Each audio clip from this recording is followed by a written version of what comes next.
নীল চোখ আর রেশমি পশমের আদুরে খুনসুটি, কখনো মায়াবী চাহনি, আবার কখনো খুনসুটিতে মেতে ওঠা। এই অবলা প্রাণীদের মায়ায় এখন ঘরবন্দি হচ্ছে মানুষের মন। একসময় কেবল শখের বসে বাড়িতে বিড়াল রাখা হলেও সময়ের বিবর্তনে এই প্রাণীরা এখন অনেকের পরিবারের অবিচ্ছেদ্য অংশ হয়ে উঠেছে। আমি হীরা, আর ও হচ্ছে আমার ছেলে শুভ্র, আর ওর বয়স 4 বছর। আমি প্রায় 5-6 বছর যাবত বিড়াল পালন করতেছি। আগে মানুষের পছন্দ কেবল দেশি বিড়ালের মধ্যেই সীমাবদ্ধ ছিল, কিন্তু এখন বদলেছে রুচি, বেড়েছে আভিজাত্য। ঘরে ঘরে এখন দেখা মেলে British short hair, long hair কিংবা পার্সিয়ান বিড়ালের মতো বিদেশি সব জাতের। এই নরম তুলতুলে বন্ধুদের প্রতি মানুষের মোহ যেন দিন দিন বেড়েই চলেছে। আসলে অনেকের কাছে আমরা অনেক বিড়াল দেখেছি, যে পার্সিয়ান বিড়ালটা অনেক সুন্দর লাগে। তো পার্সিয়ান বিড়ালটি আসলে পালার জন্য একটি শখ জাগে। তো আজকে 6 মান্থ হয় একটি পার্সিয়ান বিড়াল আমি লালন পালন করছি।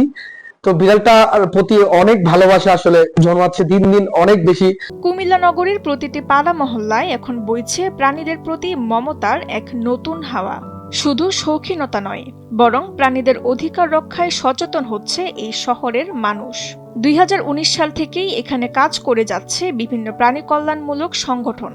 শুধু ঘরের পোষা বিড়াল নয়, রাস্তার অবলা প্রাণীদের প্রতিও বাড়ছে স্থানীয়দের মমতা ও ভালোবাসা। আমি হচ্ছে 2019 সাল থেকে কুমিল্লাতে প্রাণী নিয়ে কাজ করছি।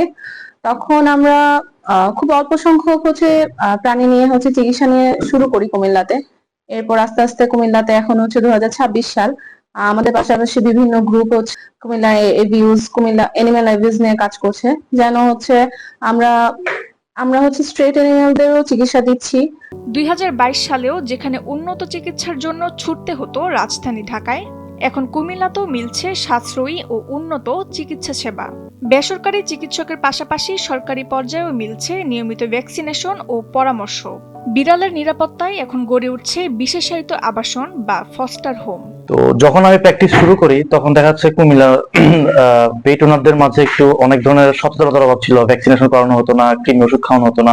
সেই সময় থেকে বর্তমান সময়ে আমি বলবো যে অনেকটুকুই গার্ডিয়ানরা অনেকটুকু সচেতন হয়েছে। যেমন আগে ভ্যাকসিনেশনের বিষয়ে অ্যাওয়ারনেস ছিল না, এখন সেই অ্যাওয়ারনেসটা হচ্ছে। তখন তারা জলাতঙ্ক ভ্যাকসিনের পাশাপাশি এই বিড়ালদেরকে সুরক্ষার জন্য যে কিছু ভ্যাকসিন দিতে হয়, সেই ভ্যাকসিন দেওয়ার প্রতিও তারা মানে ফিল করেন আর কি, অনুভব ফিল করেন। নিয়মিত পরিচর্যা আর সঠিক সময়ে ভ্যাকসিন নিশ্চিত করে এই ছোট বন্ধুদের আগলে রাখার আহ্বান জানান বিশেষজ্ঞরা।